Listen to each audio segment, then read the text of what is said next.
Contamos. 1, 2, 3. Tienen números las horas y los calendarios.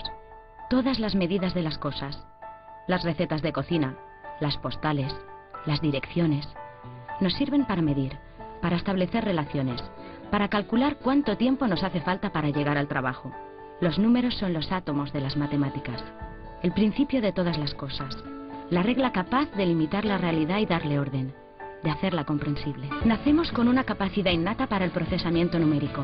Investigaciones de psicología cognitiva han demostrado que los bebés de 6 meses ya son capaces de discriminar visualmente entre conjuntos de 2 y 3 objetos. Ese sentido numérico propició que hace 3.500 años las matemáticas se revelaran como una necesidad práctica de la sociedad corriente.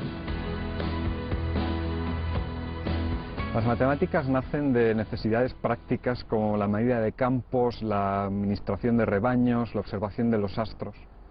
Y el uso de números para todas esas actividades se vuelve sistemático ya en las primeras civilizaciones, en Egipto y Mesopotamia, que cuentan con sistemas de numeración sofisticados que se desarrollan en paralelo con los sistemas de escritura. De hecho, no es casual que la escritura y la notación numérica nazca entonces. En Grecia el número alcanza una categoría casi mágica, divina, con los pitagóricos. En el siglo III a.C., los matemáticos y filósofos griegos se dan cuenta de que no todo es posible reducirlo a números, que problemas muy simples de tipo geométrico, como la medición de la diagonal de un cuadrado, son insolubles, no tienen solución numérica.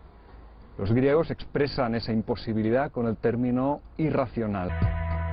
Los griegos se percataron de que podían trazar sin problemas la diagonal de un cuadrado.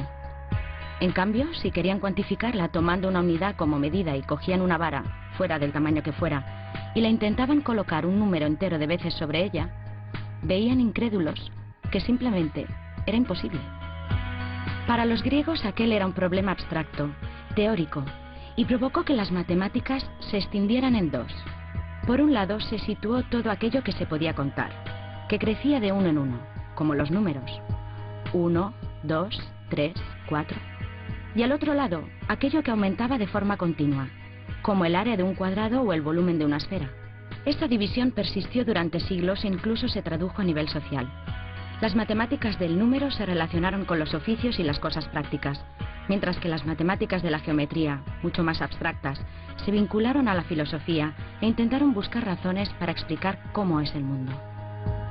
La percepción actual de que los números y las matemáticas nos rodean, condicionan nuestra vida, nuestra economía, está directamente relacionada con el auge de los métodos numéricos, la investigación operativa, la estadística, a raíz de la Segunda Guerra Mundial. Es un momento en el que los matemáticos empiezan a desempeñar un papel importante en todos esos ámbitos y especialmente también con el desarrollo de la informática.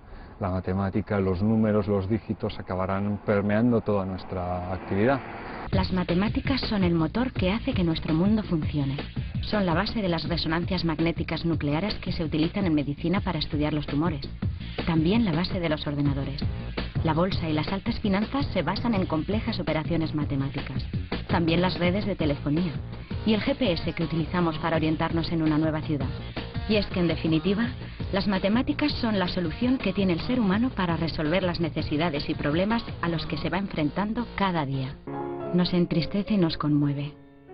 Nos relaja, nos estimula. Actúa sobre la ansiedad y el estado de ánimo como un bálsamo.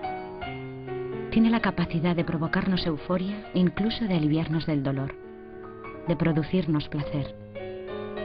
Y en buena medida, que nos despierte todas esas emociones o que nos parezca más o menos bella, depende de las matemáticas que contiene. El pentagrama es como una gran fórmula matemática, en la que el músico coloca los factores, que son las notas, y que reparten compases, ritmo, melodías, escalas. Pitágoras fue el primero en establecer la relación entre música y matemáticas.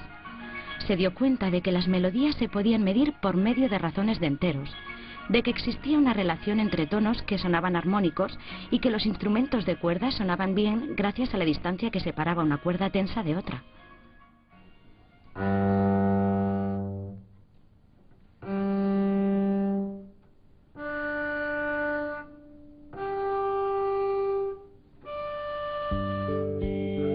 aire, la cuerda produce el sonido fundamental.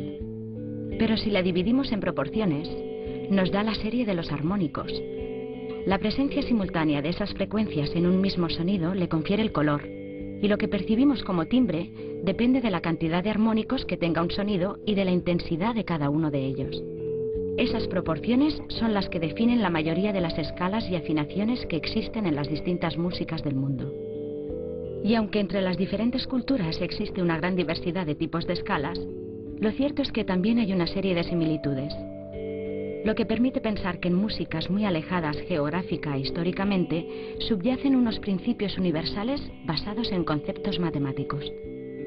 Y esta idea es muy atractiva porque nos viene a enseñar que nuestro oído, el oído que se ha ido desarrollando con los siglos, en realidad es capaz, es sensible a una serie de proporciones o de elementos matemáticos y que ha sabido responder con precisión a estos sin necesidad de ser conscientes de que existían estas relaciones.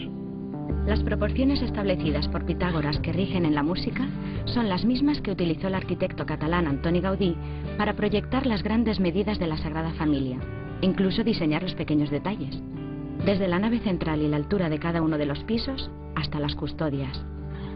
Gaudí estudió los trazados de las figuras geométricas y sus propiedades ligadas a la acústica y a la iluminación. Era muy hábil y en lugar de utilizar formas simples, jugaba con superficies regladas, que oscilan como las hipérbolas y le confieren una gran riqueza de curvaturas al templo. Los pináculos de la Sagrada Familia son otro verdadero rompecabezas tridimensional matemático. No hay cubos, ni planos, ni objetos cúbicos. Son una combinación de formas complejas que tienen como base los poliedros y que siguen un patrón matemático. La belleza de la Sagrada Familia, de una rosa o de una fuga de Bach, no sería tal sin los principios matemáticos que encierran.